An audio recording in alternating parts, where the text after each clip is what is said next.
You know, for thousands of years, we've thought of the Nile River as this legendary lifeblood of Egypt. It's the essential lifeline, right? The very thing that sparked the rise of one of the world's greatest civilizations. Let's kick things off with this really famous quote from the Greek historian Herodotus.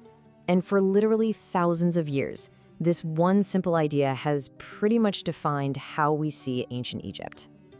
But what if there's more to it? What if that gift was also a curse? In this explainer, we're going to peel back the layers of that simple phrase. And what we're going to find is a much more complex and honestly, a much more volatile story. A story of how this incredible gift could also bring famine, chaos, and even rebellion. Okay, so first up, a river's perfect gift. And to get this, we really have to appreciate why the Nile was seen as so perfect.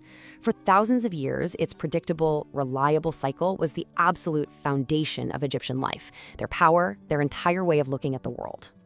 I mean, they organized their entire calendar around the river's 3 seasons. It was everything. First, you had Akhet, the inundation. That's from about July to October, when the river would flood and just cover the land with this rich, black soil. Then came Peret, the season of growth, when the waters would recede, leaving behind this perfectly fertile earth for planting. And finally, Shemu, the harvest, right before the river would rise all over again. It was this incredible, dependable rhythm that promised abundance and symbolized this constant cycle of death and rebirth. Pretty amazing. But, and this is a huge but, here's the catch. That perfect gift was actually dangerously inconsistent. The fate of the entire nation literally hung in the balance, all depending on the flood's height each year. So you see, the Egyptians were on this constant knife's edge, a total balancing act. If the water was too low, the canals don't fill, the farmland stays bone dry, crops fail, and you've got famine and civil unrest on your hands.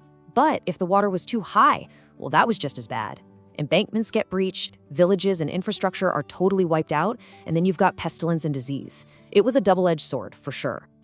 So how do you deal with that kind of uncertainty? Well, they came up with these ingenious devices called Nilometers. Think of them as sacred wells dug right next to the river with markings to measure its rise and fall. It let the priests try and forecast their fate. It was this incredible attempt to turn an anxious, prayerful waiting game into something more like a state-managed science. All right, now things get really interesting. Let's talk about volcanoes and revolts, because a surprising discovery has now linked all that instability in Egypt to, get this, catastrophic events happening thousands of miles away. So here's the connection. Scientists studying ice cores found something shocking. When a massive volcano erupts somewhere on Earth, it blasts these things called sulfate aerosols way up into the stratosphere. This creates a kind of veil that blocks sunlight, which cools the northern hemisphere. And here's the crucial part. That cooling can suppress the monsoon rains in the Ethiopian highlands. And guess what? That's the primary source of the Nile's floodwaters. It's like a volcano could just turn off the tap. And check out this cascade of crisis. It's like a series of dominoes. In year 1, a major volcano erupts, let's say in Alaska, way back in 43 BCE. In the next year or two, those aerosols block the sun and weaken the monsoon over Ethiopia. Then, by year 2 or 3, the Nile's flood in Egypt fails. And what follows? Famine, social stress, and, you guessed it, political revolts. It's this incredible direct chain of events. A geological event on one side of the planet triggers a social collapse on the other. Wild. Okay, so this whole volcanic connection led researchers to an even deeper mystery. It's something that could finally explain a really persistent and kind of puzzling pattern in Egyptian history. And that's the geography of rebellion. The question is this: why did major revolts almost always start in the south? I mean, historical records from the Ptolemaic era, that's the period after Alexander the Great, right?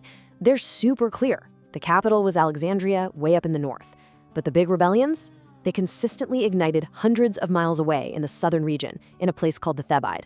So why there? And this chart, wow, this really spells it out. Using a new hydraulic model, researchers figured out that the Thebaid was just uniquely vulnerable. So let's say you have a moderate drought, nothing too crazy, the kind of thing that happens maybe once a decade.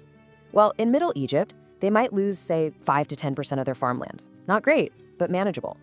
But in the Thebaid, they'd lose over 60%. A staggering difference. So what you have is this clear geography of grievance. I mean, think about it. The people in the south, in the Thebaid, are experiencing these devastating crop failures all the time, while their rulers up north are doing relatively okay. It created a political tinderbox, just waiting for a spark, like one of those volcano-triggered droughts, to just explode into open rebellion. Okay, so let's fast forward to the 20th century. How did modern humanity try to solve this ancient problem of the river's unpredictability once and for all? Well, it's all about caging the flood. Enter the Aswan High Dam. This was an absolutely monumental feat of engineering finished up in 1970. And the goal was simple: to tame the river, to end the unpredictable floods forever and provide a steady, reliable source of water and hydroelectric power. It was really an attempt to impose modern order on this ancient natural chaos. But as you can probably guess, caging the flood had some pretty profound consequences. On the one hand, yeah, the water supply was predictable and it generated massive amounts of power. But on the other hand, the dam trapped all of that rich, life-giving silt that had fertilized the land for millennia. Without it, the Nile Delta started shrinking, and farmers who used to get their fertilizer for free from the river now had to rely on artificial ones. It's like they just traded one huge set of problems for another. And that brings us right up to today, where this age-old struggle to control the Nile's water is anything but ancient history. It's now a defining geopolitical issue, a source of modern river rivalries. Now, let's talk about the Grand Ethiopian Renaissance Dam, or the GERD.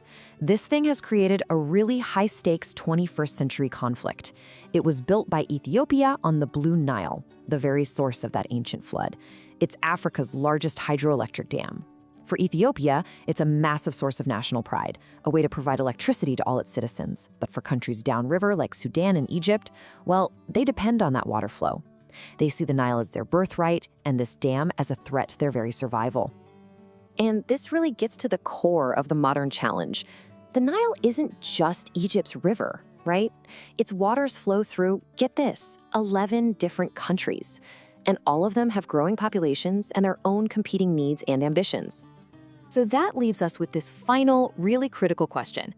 The Nile gave birth to one incredible civilization, but can its waters be shared by 11? Can that one gift be shared peacefully and sustainably in our modern world? That, right there, is the curse and the challenge of the Nile today.